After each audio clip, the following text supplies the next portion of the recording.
The DH food is horrible. Race has taught me that people were raised differently. They are heathens at that place. And life in Cape Town is beautiful. I'm so triggered.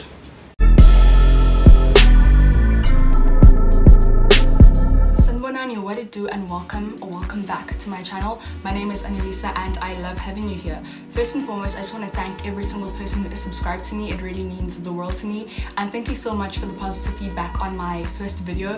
It really meant so much, and here's to more. Cheers, guys.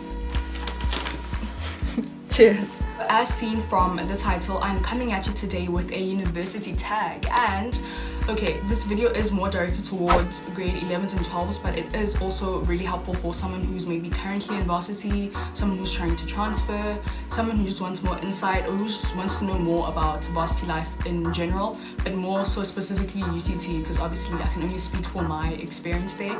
And yeah, without further ado, let's go. Please don't forget to subscribe, like my video, and let's rock. So I have curated this video in a way that is convenient for anyone who wants to know like a certain piece of information. For example, if you only want to know about race life, or you only want to know about life in Cape Town, or you only want to know about, I don't know, the tips and tricks, I have put timestamps as the first comment of this video, but I do recommend that you do watch the whole video because it is very insightful, I'd like to believe. So yeah, do you, but like, watch the whole video. Alright, so I think it's very important that I do provide you guys with some context regarding what I've been doing at UCT, what I plan to do at UCT, so that you guys can see, you know, where I'm coming from and whatnot. So let's get into that. I have compiled a whole list of other things though that we will talk about in this video as said by the title, so just stay tuned. Alright, so I've been at UCT for 3 years. This is my final year in my current degree, and I applied in 2017 because I matriculated in 2017. I initially wanted to do law. I've always wanted to do law, and I applied to UCT. First option law, second option was a Bachelor of Social Science, and I did that because I knew that if I didn't get into law, if things got hot, things got tense, things got hectic, I knew that there was a way into the law faculty through the Bachelor of Social Science. And you go there, you go into that path in your second year, given that you finished your first year with a 65% aggregate. So I'm like, okay, sharp, clean, right? If I don't get into it on my first option, I always have plan B. And I didn't get accepted for law as my first option because of my MBT marks, the QL side. It was really bad. No bad. Do you know bad? It was horrible, but I think that the reason why I even got accepted based on my MBTs was because of the AL side, the English. It was, I'm not even trying to be modest here, it was like absolutely fucking, like, I knocked it out the park. So anyways, point is I didn't get accepted for law, but I knew that, okay, I'll just go do BSOC side, and second year, let's rock, okay, clean. So I get to UCT, pick my majors, you know, it's all fun and games, it's all nice, amazing. And then I did finish first year with the aggregate of 71. I made Dean's List, I made Golden Key. Me here to flex, Loki. Anyways, I did finish first year with the 71 aggregate, which meant that I was eligible to go into the law faculty like I planned, right? Right. So I ended up not going into law. I actually declined the offer because I wasn't grand at that part of my life. I knew for a fact that if I took on law, which is obviously going to be a whole lot of work, doing 2 degrees at once, I knew that I was going to die. So I'm just like, okay, I don't know what I'm going to do after this, but I'm declining this offer and I'll see where God takes me. So cool. The rest of the year, I was just kind of freestyling it, and I forgot to mention, as my majors in first year, I picked philosophy, and I genuinely regret it to this day. To this day. To this day. To this day! To this day! To this day, I regret it, and it's because there's nothing I've ever done that is that difficult ever. Like, it is one of the most challenging things, in fact the most challenging thing that I've ever made myself do, and in as much as it has grown me intellectually like a lot, I still think that I could have gone my whole life without doing that course, because yo, fire emoji times a million, like, it's so hot there. Anyways, that was just a tangent because yo, I'm still triggered by philosophy, like I'm genuinely still triggered. Okay, anyways, at the end of second year, I had to start getting my ducks in a row. You know, I had to decide, am I doing my honors in philosophy next year, well, after my final year? And to be honest, 0 out of 10. I'd rather workshop and because there's no way I would have done my honors in philosophy. Like, no. The second option was me going to the working force. I'm speaking way too fast, to be honest. Just give me a moment. So the second option was me going to the working field, and another 0 out of 10 because I just feel like, no, like I'm not there yet. I'm really just not fully there yet. And the third option was to try and go into law again, or alternatively just go for another degree that I can kind of just conjunct with my current degree. Alright, so I eventually found out, because at the time I didn't know that there was a graduate law stream, which means that you go into LLB not for 4 years but for 3 years because you are a graduate. And I'm like, yes, like let me try that out. Check the requirements, and number 1 was I couldn't have failed any course at all ever. Number 2 was obviously 65% aggregate. Alright, clean, so I worked towards that. So I finished second year with an aggregate of 69 and UCT golden key again, baby. Me flexing is like a mood, to be honest. Anyways, so I finished second year with a 69 aggregate, so I knew that, okay, all I need to do is make sure that my third year marks are like absolutely like out of this world, completely phenomenal. So 2020 comes, and then coronavirus comes too. And I was scared, I won't lie, especially because philosophy was shaky. Philosophy was so shaky, and genuinely for the first time in my life I thought I was gonna fail something, and it was so deep, so deep. But by the grace of God, for the grace of the creator, I made it through first semester. And I had applied a few months ago. I think I applied in, I think it was May or early June when I applied, and I got my acceptance a few weeks ago, and yeah, that's where I find myself today. So let's go and let's get into the application process. So before we get into the application process, I just want to preface this by saying that obviously this is coming from the perspective of a humanities/law student. So for example, if you're looking towards studying or are studying dance or medicine, the application process and everything might not be exactly the same, but I think it is still applicable to what you're doing. It just won't be like spot on. Anyways, let's go. So with the application process, first and foremost, just take a seat. Take several seats, relax, go on vacation, because I promise you, UCT admin will teach you patience. Like, the admin at UCT is,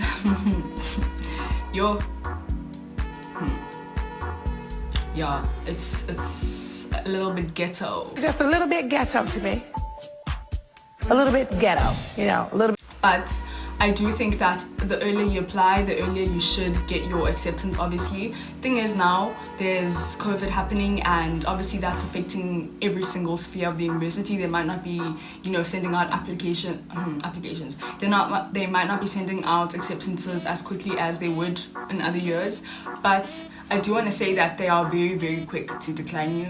Trust that. They are very quick to decline you. So if you haven't gotten any feedback yet, that is probably a good thing. Do not take my word for it, but it is probably a good thing, okay? Because when they decline you, baby girl, they'll be quick, snip. It's very quick. So res offers are very hard to come by. I won't even lie to you, and that's just because obviously there are way more students than there are places in res, and that's just very unfortunate. So with res offers, people that are under 18 will get precedence. So if you haven't gotten your res offer by, I would say, November, December, I would genuinely start to look for other accommodation, because that happened to me. In first year, I didn't get a res offer, so my dad got me an apartment, but I really struggled. I really struggled, and I'll get into that in the next sphere of the video. But if you don't have res by like December, the point here is just start looking for other accommodation. But I also would recommend that you do go to Cape Town. Okay, this is considering and presupposing that you did get a firm offer. I would go to housing, and there usually is space there, because now there's people exiting the res system, there's people who actually aren't taking the offer, there's people who lost their offers. So if you didn't get a res offer and you are able to go to housing in January, like early Jan, I would go, because res offers are like unicorns. If you do get a res offer, I would say you're lucky, to be honest, and that's just the reality of it. So since we've spoken about res offers, let's kind of just segue into res life. Would I recommend that you go to res? Definitely in first year. I think res in first year is very pivotal. And let's get into the story about how I didn't get res, then got into res, whatever. So like I said before, I didn't get a raise offer for 2018, which was my first year.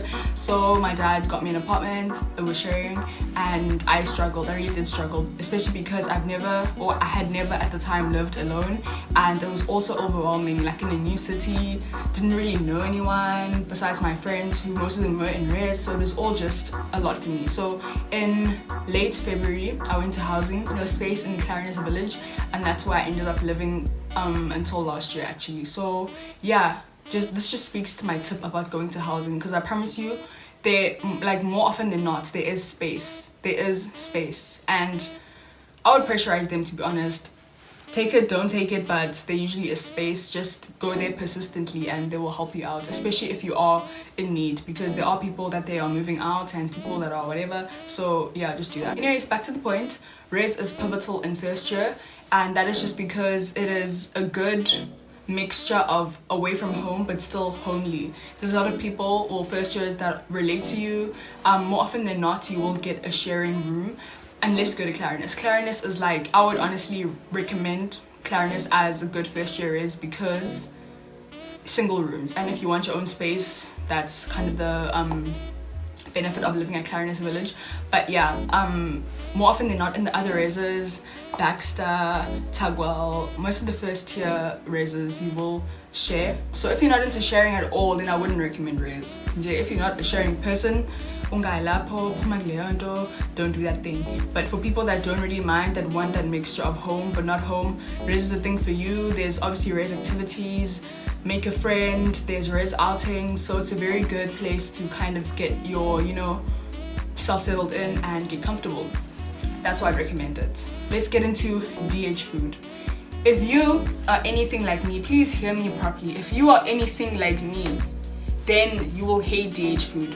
I think I can count the amount of times I ever went to the DH in the 2 years that I lived at my old res. The DH food is horrible. The DH food is horrible. Shout out to mama that cooked there, I love you guys, but the DH food is just generally horrible, and I don't blame them. I blame the amount of food they have to make for so many people. Please talk to any UCT people that have spent a day in the DH or have experienced the DH. They will tell you exactly what I'm telling you. There are good days. Wednesdays and Saturdays were the good days. I think they served pizza. Okay, the pizza was trash. Okay, they served burgers or pies, and yeah, that's like the best that goes. Other than that, I always used the DH for water and went back to my room and ordered food. Like, my parents would always ask me, how come you always ask for money all the time? Are you not eating? And I'm like, baby girl, baby boy, like, Uber Eats, because I'm not doing that thing. DH food is not good. So if you think that you can't tolerate eating bad food for a year, then either like budget your money to have Uber Eats all the time, or just deal with it, because honestly, you will hate DH food. I haven't met a single person who's like, that thing is nice, because it's really not. I'm so triggered. I'm triggered. So I did speak about res life. Res life is really good. The one thing I would say though is that things are not always clean, things are not always cute there, especially on weekends. People there are heathens. You guys need to remember that at res is a like combination of so many people from different provinces, from different countries, and people were raised differently. That's what res taught me. People were raised, sorry if the lighting changes because yeah, there's sun. But anyways, res has taught me that people were raised differently. There are heathens at that place. As to why you wouldn't flush the toilet after using it, I don't know why. As to why you'd leave your dirty used things there in the corner, don't know why. As to why you wouldn't clean the drains after like shaving or whatever, do not know why. But res is the ghetto when it comes to cleanliness, won't even lie to you, but it's not a bad experience overall. I would give res a good 7 out of 10. And in regards to the second tier reses, that means your second year and like up, I would recommend those reses too. I didn't live there for long because obviously coronavirus happened, but generally, just to summarize this point, I don't think res is necessary after second year. Obviously, if you want to stay there, you can, but if you do have the means to get yourself your own private space, I would 100% recommend, 100% recommend that, because res gets, it's not cute sometimes, it's scary. Get out, ew, scary. Like, genuinely, it's scary sometimes. So yeah, do what you will with that. But also, just as a kind of side note, if you can, you know, or do have the time to get a part-time job at Res, do that. It's a good way to make extra money. It's a good way to, what's a good thing to put on your CV, and it's a good way to make new friends. I met so many amazing people from being a receptionist last year, and yeah, so that's the only reason why I stayed in second year, is because I knew I had that job. And in third year I didn't want to leave the Res system, but life happened, and let's hope I'm leaving it this year because I can't do Res anymore. Obviously, I think this is a bit biased because I'm like anti-Res, but I promise you Res isn't that bad. Just if you know that you don't like sharing, then don't do it. Don't do it. Now, let us get into life in Cape Town. If you are the person that likes aesthetics, that likes a good scenery, that has to be in a very beautiful area for your soul to be free, then Cape Town is 100% the place for you. And that's personally the reason why I chose UCT. I actually did want to go to Wits just because life is kind of, I think it's economically just very smart to go to Wits and live in Joburg, but I had to choose UCT because I have to have the ocean near me at all times. I have to have cute sunset, cute views. I need all of that. So if you're anything like me, then I would 100% recommend Cape Town. Life in Cape Town is beautiful. I do think that it is important to mention that there are two sides of the coin when it comes to Cape Town. On the one side, it is beautiful and it's scenic and it's aesthetic and it's all of these things, but on the underbelly, it's literally really bad. There's racial oppression. Like, it's very clear which side is poverty-stricken and which side is, you know, economically thriving. Segregation is very, very apparent there. So life in Cape Town is very expensive. Just know that life in Cape Town is extremely expensive. Very, very expensive in terms of restaurants, in terms of getting around. But I do think it is worth it. There are many activities you can get up to in Cape Town, and in as much as I wouldn't rate the clubbing life there. Okay, I don't club a lot, to be honest. I can count the amount of times I've been to the club in the last like year and a half. But I do want to say that I have clubbed in all three cities, and I can tell you that the club life in Cape Town isn't that bad. It's actually pretty decent. It's actually pretty good. So if you're looking towards the partying type of thing, then yeah, it's pretty decent. I'd give it a good 6.5, 7 out of 10. If you are looking towards more recreational activities like wine tasting, like going to the beach, like say smoker, like, you know, being adventurous, then Cape Town is 100. Once again, the place for you. Life in Cape Town is very beautiful, but like I said, it contrasts. Cape Town isn't good in many ways, but also it's kind of very beautiful. So also, side note, the best thing about living in Cape Town is the sunsets. The sunsets are like amazing. Alright, so now let's get into the tips and tricks, and hopefully it's very insightful for you, and I hope it actually does help. So my first tip is that upper campus is your friend. Upper campus is your mate. Upper campus has to be the girl, because you have to get into a routine of working in a very quiet area. If you do live in Res, I am telling you right now, Res isn't really a conducive space to learn. There's always people shouting, people making noise, there's always something happening at Res. So if you do live in Res and you don't have the luxury of like being in your own private space, then yes, I would make upper campus, I would recommend that you make upper campus your mate. And when I say upper campus, I'm talking about the library. Please make use of that library. It's a huge library. There's lots of space to get yourself comfy, get yourself into work mode, and I find that making a habit of going to upper campus to do my work, even on weekends, okay, don't overdo it. I mean, don't go every single day of the weekend, every single hour. Maybe every other weekend, spend a day on upper doing the work. And I find that if you get into that cycle, it really helps a lot, because like I said, it's not always easy to focus on work when you're in Cape Town, because there's genuinely so many things to do that are better than working. So make upper campus your mate. Number 2, compartmentalize. If you compartmentalize, there's clarity. Know where everything is, know where everything should be, and that way I'm talking in regards to your schoolwork and just on campus. Familiarize yourself with things that are on campus, where you need to be, where you need to go. And in terms of your schoolwork, I don't understand people who do everything in one book. Like, I don't understand how you guys do that, but I would highly recommend, from my experience, that you have a book for every single course that you have, and in that way you know where everything is. And additionally, I would recommend that you have plastic sleeves for every course you do have, for the loose pieces of paper. You don't want them flying everywhere and whatnot. So please don't lose the high school habit of compartmentalizing, because I know that in high school most high schools have a day file system, so please don't lose that type of, you know, mechanism to file your work, because it will help you. In varsity, there's a lot of things happening. More often than not, you have more than 4 courses per semester, and they're highly packed. Like, there's a lot of work, a lot of things to do. Guys, compartmentalize everything and clean. Once you do that, clean, promise you.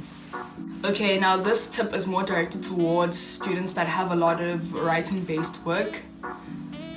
I feel bad for like promoting this, but like, you're always gonna have a lot of readings to do. I promise you, for every course you have, they're going to flood you with readings. I'm talking flood you with readings. So what I find has worked for me, and to be honest, it has worked well for me. Don't do all the readings. Don't do every single reading. Obviously, unless you want to and you want to know more and you want to learn, then fine. But if you are, you know, under time crunch and there's things you gotta get to, then I wouldn't do all the readings. Please don't do all the readings. Please prioritize.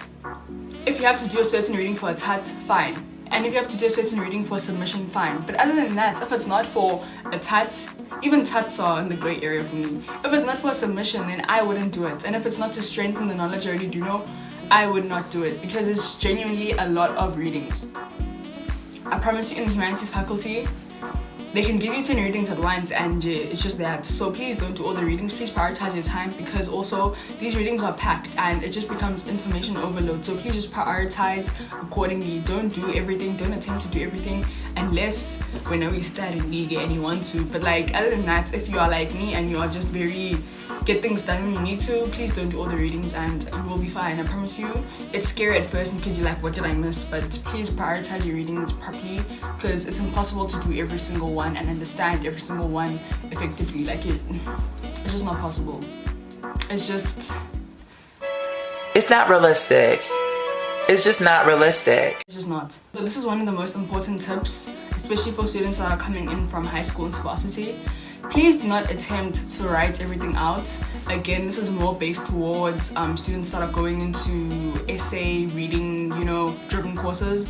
Please do not attempt to write everything out. In first year, I had the vigor to be writing everything out, but as I got into second year, third year, it caught up to me. Genuinely, don't write everything out. Instead, I would print out all the lecture slides and then summarize the lecture slides into my notebook. That way the information is funneled out and you have exactly what you need. Because now, when you're writing down every single slide all the time, baby girl, it's gonna take up all your time, and more often than not, you won't use that material for the exam. So please do not attempt to write everything out. Instead, I would recommend you print all your lecture slides out and you actually summarize your lecture slides. And then furthermore, you can summarize the readings that you think are important, and those are your notes for the exam or an assignment, instead of trying to do everything. Because I promise you, it's going to catch up to you when you have like 4 courses and all of them have like 50 slides per week. It's just not plausible. I do know people that still do write out everything. My friends still write out most things, and to be honest, please don't do that thing. Please do not do that thing.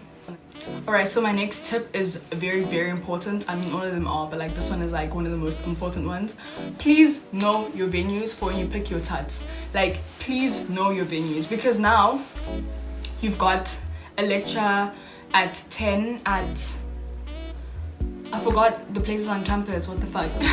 Let's say you have a lecture at 8 in BT, and now you're picking your TATs. You usually pick your tutorials in the first week or second week of school. I think usually in the first week. Now you're picking your TATs, and for the TAT selection, they do show you venues, so please make use of that. Please gov which venue you're picking, because now it doesn't make sense for you to have a lecture at 10 in BT. The lecture ends at, you know, 11:15, and you've picked a TAT that's on the side of campus.